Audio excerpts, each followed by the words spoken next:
నమస్తే. Welcome to Andhraprabha. నేను రఘునందన్.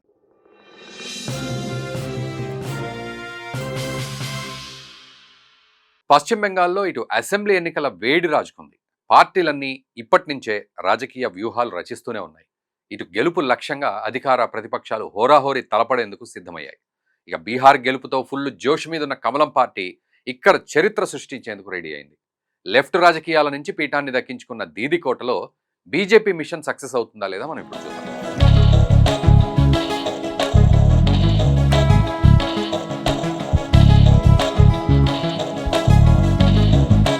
పశ్చిమ బెంగాల్లో త్వరలోనే ఎన్నికలు రానున్న నేపథ్యంలో రాజకీయ పరిణామాలు వేగంగా మారుతున్నాయి. బెంగాల్లో ప్రస్తుతం తృణమూల్ కాంగ్రెస్ పార్టీ అధికారంలో ఉండగా ఈసారి ఎలాగైనా సరే కాషాయ జెండా ఎగరవేయాలని భావిస్తోంది బీజేపీ. ఇప్పటికే బీహార్ అసెంబ్లీ ఎన్నికల్లో అఖండ విజయం సాధించింది కమలం పార్టీ. బెంగాల్లోనూ అదే రిజల్ట్ను రిపీట్ చేయాలని భావిస్తోంది. ఇటు గెలుపే లక్ష్యంగా కార్యాచరణ కూడా మొదలుపెట్టేసింది.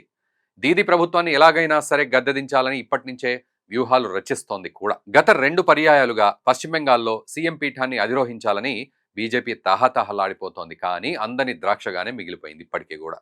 కానీ ఈసారి మాత్రం పశ్చిమ బెంగాల్లో పాగా వేయాలని కమల దళం ఉవ్విళ్లూరుతోంది. పక్కా ప్రణాళికతో ముందుకెళ్తోంది.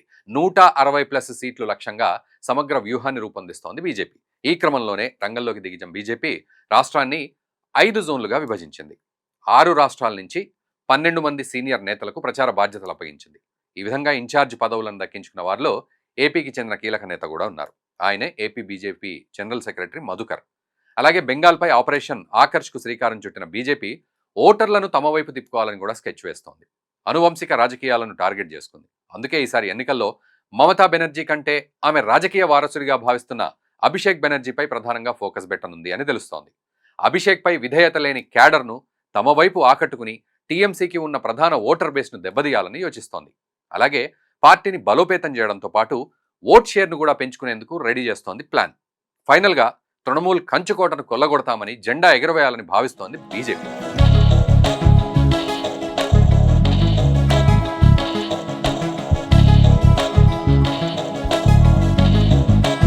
మరోవైపు వెస్ట్ బెంగాల్ రాజకీయాల్లో మమతా బెనర్జీ ప్రభావం బలంగా కొనసాగుతూనే ఉంది.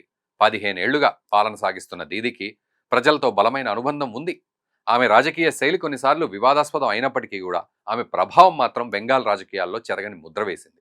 గతంలో కమ్యూనిస్టు పార్టీ ఆఫ్ ఇండియా నాయకత్వంలోని లెఫ్ట్ ఫ్రంట్ పాలనకు చెక్కుపెట్టి మరీ తృణమూల్ కాంగ్రెస్ విజయం సాధించిన సంగతి మనందరికీ తెలిసిందే. ఈ క్రమంలో బీజేపీ ఆటలు ఇప్పటి వరకు సాగలేదు. ఈసారి ఎన్నికల్లో కూడా ప్రజలు తమకే పట్టం కడతారని తృణమూల్ కాంగ్రెస్ పార్టీ ధీమాగా ఉంది. అంతేకాదు రాజకీయంగా బీజేపీ తనతో పోరాడలేదని, తనను ఓడించడం వారికి అసాధ్యమని సీఎం మమతా బెనర్జీ ప్రతిసారి స్పష్టం చేస్తూనే వస్తున్నారు. గత కొన్ని సంవత్సరాలుగా బంగ్లాదేశ్ చొరబాటుదారుల విషయంలో పదే పదే మమతా బెనర్జీపై బీజేపీ కూడా దాడి చేస్తోంది. బార్డర్స్ దాటి వచ్చిన అక్రమ చొరబాటుదారులు ఓటర్ల జాబితాలో ఉన్నప్పటికీ ఆమె కన్నెత్తి కూడా చూడటం లేదని ఇప్పటి వరకు ఆరోపణలు చేస్తూ వస్తోంది. ఈ క్రమంలోనే రీసెంట్గా ఈసీ బెంగాల్లో ఎస్ఐఆర్ చేపట్టింది. అక్రమ వలసదారులకు చెక్కు పెట్టేందుకు సర్వే చేపట్టింది. కానీ దీనిపై మమతా బెనర్జీ తీవ్ర ఆగ్రహం వ్యక్తం చేస్తున్నారు. ఎన్నికల సంఘం బీజేపీకి మేలు చేసేందుకు ఎస్ఐఆర్ ప్రక్రియను చేపట్టిందని మండిపడుతున్నారు ఆమె. తనను ఎదుర్కోలేక ఈ విధంగా కుట్రలు చేస్తున్నారంటూ ధ్వజమెత్తారు. ఈ క్రమంలోనే రీసెంట్గా బొంగావ్లో ఎస్ఐఆర్కి వ్యతిరేకంగా పాదయాత్ర కూడా చేశారు. మతువా వర్గ ఓటర్లను పూర్తిగా తన వైపు తిప్పుకునే ప్రయత్నం చేశారు దీది. ఇక గత ఎన్నికల్లో 100కు పైగా సీట్లలో గట్టి పట్టు సాధించింది కమలం పార్టీ. ఈసారి ఏకంగా 160 నుంచి 170 సీట్లు గెలవాలని లక్ష్యాన్ని పెట్టుకుంది. అయితే ఈ టార్గెట్ను రీచ్ కావడం అంత ఈజీ అయితే కాదు. 2016 అసెంబ్లీలోని 294 స్థానాలకు ఎన్నికలు జరగ్గా తృణమూల్ కాంగ్రెస్ స్పష్టమైన మెజార్టీతో అంటే 211 స్థానాల్లో విజయం సాధించింది. వామపక్ష కాంగ్రెస్ కూటమి 76 స్థానాలు గెలుచుకుంది. బీజేపీ ఇతర పార్టీలు 6 స్థానాలు మాత్రమే గెలుచుకున్నాయి. ఇక 2019లో 42 స్థానాలకు లోక్సభ ఎన్నికలు జరగ్గా బీజేపీకి దాదాపు 40% ఓటింగ్ షేర్ వచ్చింది. అయితే ఇది కేవలం వామపక్షాలు కాంగ్రెస్ నుంచి తీసుకున్నదే కావడం గమనార్హం. కాషాయం పార్టీ ఓటింగ్ షేర్ పెంచుకుంటున్నప్పటికీ టీఎంసీ ఓటింగ్ షేర్ను ఏమాత్రం టచ్ చేయలేకపోతోంది. అందుకే తృణమూల్ కాంగ్రెస్ ఇప్పటికీ 48% ఓటింగ్ షేర్తో బలంగానే ఉంది. అంటే దీన్ని అధిగమించాలంటే కాషాయ దళానికి మరో 6% ఓట్లు పక్కాగా కావాల్సి ఉంటుంది. కాగా 2016, 19తో పాటు 21లో బెంగాల్ అసెంబ్లీ ఎన్నికలు, 24 లోక్సభ ఎన్నికల్లో బీజేపీ మొత్తం 100కి పైగా స్థానాల్లో విజయం సాధించింది. ఇది వెస్ట్ బెంగాల్లో ఆ పార్టీకి పెరుగుతున్న ప్రాధాన్యతను సూచిస్తుంది. ఈ నేపథ్యంలో ఈసారి 160 నుంచి 170 స్థానాలు గెలవడానికి బీజేపీ ఫోకస్ చేసింది. దానికి తగ్గ ప్రణాళికలు వేసి ముందుకెళ్తుంది. ఇక పశ్చిమ బెంగాల్లో 30% మంది ముస్లిం ఓటర్లు కూడా ఉన్నారు. వీరంతా టీఎంసీకే పూర్తి మద్దతు ఇస్తారు. వీళ్ళలో అక్రమ వలసదారుల ఓట్లు కూడా ఉన్నాయి. మరోవైపు బీజేపీ హిందూ ఓటర్లను ఆకర్షించే పనిలో పడింది. ఇప్పుడు ఈసీ చేపట్టిన ఎస్ఐఆర్తో ముస్లిం ఓటర్లు కాస్త తగ్గే అవకాశం ఉంది. ఇదే గనక జరిగితే టీఎంసీకి ఒక ఎదురుదెబ్బ తగలడం మాత్రం ఖాయం. ఇదిలా ఉంచితే మమతా బెనర్జీ ప్రభుత్వానికి ముందు పశ్చిమ బెంగాల్లో కమ్యూనిస్టుల పాలన ఉండేది. 1977 నుంచి 2011 వరకు, అంటే 34 సంవత్సరాల పాటు వీరి పాలన సాగింది. ఇది యావత్తు ప్రపంచంలోనే ప్రజాస్వామ్యయుతంగా ఎన్నికైన కమ్యూనిస్టు ప్రభుత్వం ఎక్కువగా పాలించిన కాలం. కమ్యూనిస్టు పార్టీ ఆఫ్ ఇండియా నాయకత్వంలోని లెఫ్ట్ ఫ్రంట్ ఈ పాలన కొనసాగించగా అప్పుడు ముఖ్యమంత్రిగా జ్యోతి బసు పనిచేశారు. కానీ 2011 ఎన్నికల్లో తృణమూల్ కాంగ్రెస్ విజయం సాధించింది. దీంతో కమ్యూనిస్టు పాలన ముగిసిపోయింది. అంతకుముందు, అంటే కమ్యూనిస్టుల పాలన కంటే ముందు బెంగాల్లో కాంగ్రెస్ పార్టీ పెద్ద రాజకీయ శక్తి.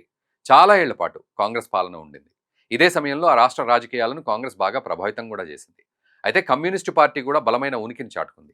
1960ల మధ్యలో జరిగిన పార్టీ విభజన తర్వాత సిపిఐఎం రాష్ట్రంలో తమ ప్రభావాన్ని మరింత పెంచుకుంది. ఆ తర్వాత సిపిఐఎం బంగ్లా కాంగ్రెస్ వంటి పార్టీలతో కలిసి 1967 ఎన్నికల్లో పోటీ చేసింది. కానీ 77లో కమ్యూనిస్టు పార్టీ నేతృత్వంలోని లెఫ్ట్ ఫ్రంట్ అధికారంలోకి వచ్చింది. జ్యోతి బసు, సోమనాథ్ చటర్జీ వంటి అగ్రనేతల మరణం తర్వాత పార్టీకి సరైన దిశ నిర్దేశం చేసే నాయకులు లేకుండా పోయారు. దీంతో సరైన నాయకత్వం లేక కొందరు అధికార టీఎంసీ, మరికొంతమంది బీజేపీ గూటికి చేరారు.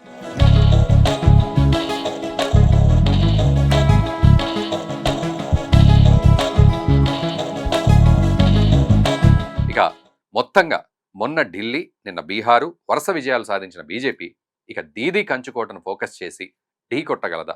క్రమంగా ఓటింగ్ షేర్ను పెంచుకుంటూ వస్తున్న కాషాయ పార్టీ మరి ఈసారైనా అక్కడ పాగా వేస్తుందా? గత 15 ఏళ్లుగా ప్రజలతో బలమైన అనుబంధం కలిగి ఉన్న తృణమూల్ కాంగ్రెస్ పార్టీనే మరోసారి పీఠాన్ని అధిరోహిస్తుందా? ఎన్నికలకు ముందు ఈసీ తెచ్చిన ఎస్ఐఆర్ ఈ ఎన్నికలపై ఎలాంటి ప్రభావాన్ని చూపిస్తుందో, ఈ ప్రశ్నలన్నింటికీ సమాధానం రావాలి అంటే మనం కొంతకాలం వేచి చూడాల్సిందే.